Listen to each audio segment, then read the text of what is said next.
Hey everybody, Nick Espinoza, your chief security fanatic here, and today we are talking about romance, dating, and those kinds of relationships. And I think this is an interesting one because we basically have a changing face of privacy here, but we also have a changing face of romance and human interaction as well. Now, this is coming from the New York Post, who wrote recently an article earlier this year, on disposable dating, which is the era that they say we're in. I think this is interesting, and I think it's important to note, especially for the future of human interaction as it relates to all of us online. Now, here's what's going on. Most Americans believe that young adults today face more challenges than their parent generation, particularly when it comes to things like saving for the future, paying for college, buying a home, and finding a spouse. And that is according to the Pew Research Center. They did the homework, so we don't have to. Now, a deluge of dating app options is not helping either. A new study found that Americans are more than twice as likely to say younger adults have it harder than their parents' generation at 46% when trying to find a spouse when compared to those that say it's easier. Only 21% of Americans think that. Now, around 1/3, 32%, say that the chances are about the same. Now, according to a sociologist that was interviewed by the Post, Dr. Jen Gusnalis, again, I'm probably screwing that name up, I apologize, basically talking to the New York Post, said that the aforementioned factors that Pew Research Center found to be more difficult for young adults today are, and I quote, all things that revolve around traditional stability and future building. With political shifts and climate change, the pandemic and the war in Ukraine, there's so much changing and uncertainty in our future. Stability and future building are more in question today.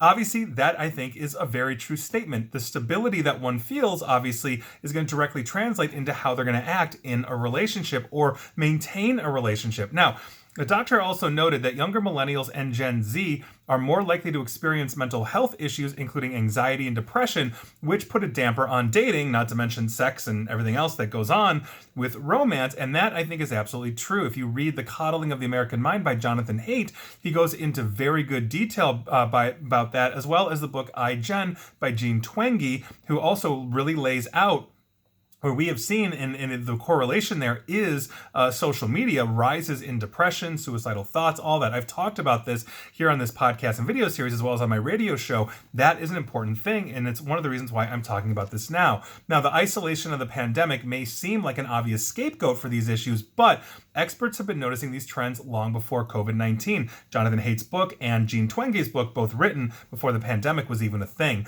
Now, while the wide array of dating apps would appear to help younger adults find basically, hopefully, their significant other, the endless possibilities of swiping right has made it more difficult for young adults to settle down. That doctor, Jen Gonzalez, again, mispronouncing her name, said that the convenience of dating apps has led people to see one another as disposable, aka disposable dating.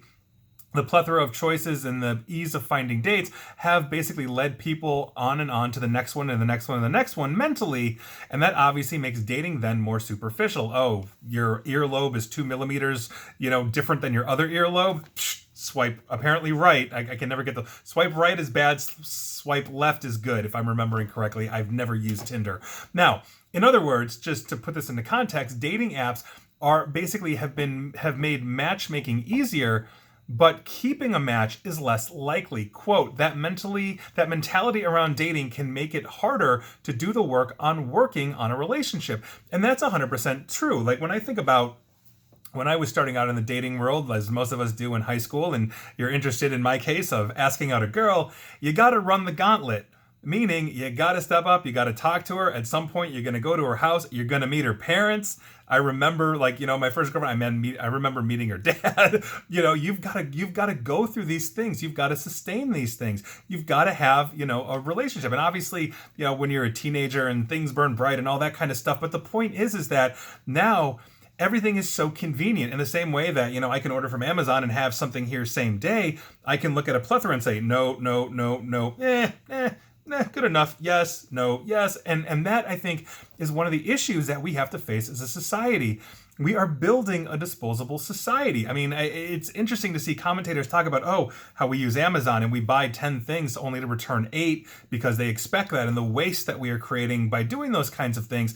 We're doing the same thing in dating, and I don't think that's good, because you look at it, And you can see that we have a huge problem with things like incels, involuntary celibates and all of that, who have never gained the social skills to basically go out and try to attract somebody else by cleaning themselves up, asking somebody out. There are going to be people in society that will always be not good at that, no matter what. I'm not just talking about like introverts and stuff. There are plenty of really smooth introverts out there. There will be people that are like that, but for the most part, there are some people that are just angry and falling into things like conspiracy theories because they don't know how to interact. It's never been properly taught. And as we have a generation that is finding everything online, and now they're going to start teaching a generation for those that have kids online as well, we can see where this goes on and on. Now, this isn't like old man yells at cloud or something like that. I'm not, at the end of the day, worried about like the repopulation of the species or growing population of the species or anything like that. I'm simply saying that as we change essentially how we interact, it inevitably changes romance, and sometimes that's not necessarily for the best, especially if we're seeing each other as disposable, not willing to work on things, or don't have to run the gauntlet, such as meeting her dad or whoever that is in his or her life. And please like, share, follow me here on Facebook and Twitter at NickAESP, and please feel free to subscribe to me at YouTube as well. And as always, stay safe, stay online, and please attempt to stay private. Thanks, everyone.